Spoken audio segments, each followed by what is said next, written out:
Do you ever feel like traditional portfolio level processes and behaviors are the most significant impediments to agility? That's certainly how I felt and still feel when I work with organizations. So often there's this sort of glass ceiling that, no matter how better you become at the team level, it is kind of obstructing the way governance works, the project mindset. There's lots of investments that you can make in working in Agile at the team level that simply feel like you're hitting a wall at some point. What if we could achieve agility not just at the team level, but also at the portfolio level? What if we could have a streamlined way to align on strategy and drive it to execution, where alignment doesn't mean micromanagement, but where we can also, empower people and still be comfortable with the direction that they're taking things because we're aligned towards outcomes? What if we had a situation where we have effective guardrails where those decisions that are made throughout the organization are driving in the right direction? This is the promise lean portfolio management or agile portfolio management. One of the most common ways to achieve that these days are safe LPM, safe lean portfolio management, or SAFE's approach to lean portfolio management. I like to combine it with ideas from evidence-based management. And the training I use to introduce that is unsurprisingly safe LPMs with some additional materials that I provide. This is the class that I most often run in-house. Actually, I've only run it in-house so far this year, but there's a special opportunity to actually take it publicly. I do have a hole in my schedule in December, and I decided to see if there's interest to bring this unique combination of safe LPM and Scrum.org's evidence-based management, product-oriented approach as a public offering, in which I'll talk about my experiences actually doing that in the trenches with organizations, combining the product operating model with safe lean portfolio management. So this is the class that we're talking about, the Safe LPM. It's taking place on December 10 and 11 in Eastern Time hours. And one other unique thing that I'm going to do in this class is that the class is just the starting point. That would be the core offering. 2 days of class, you'll have access to the Safe LPM certification.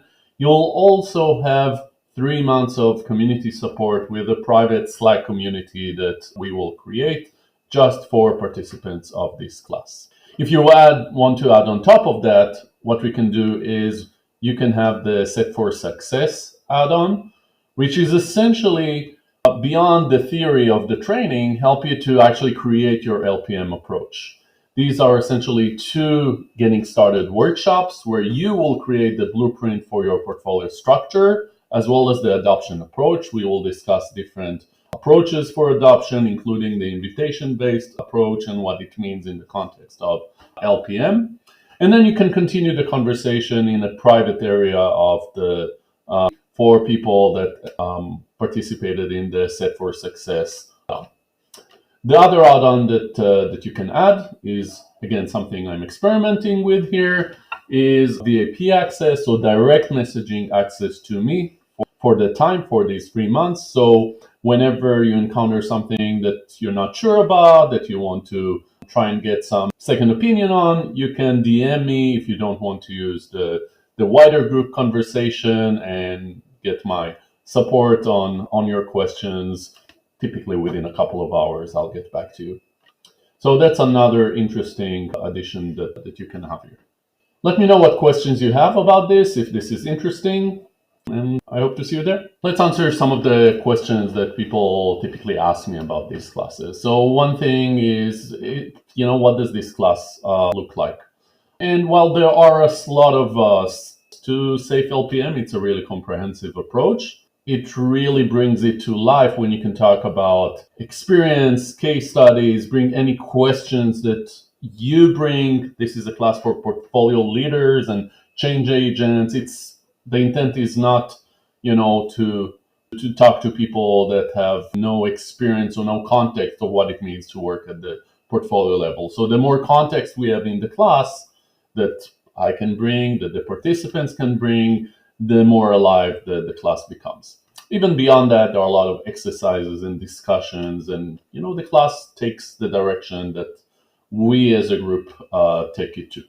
If we look at how does that work in a public setting, on one hand, it's harder to go into specific contexts, especially if you don't feel comfortable talking about your context in a public setting. If you do want to do that, it might make sense to take the class in-house. But there's the advantage of having the variety of perspectives from different people that you can have when participating in such a class. And in some classes, people meet and make connections and become a community and work and leverage that throughout the journey. Part of what I'm trying to do with the private community as part of this class is to reinforce and amplify that. There aren't any prerequisites for this class.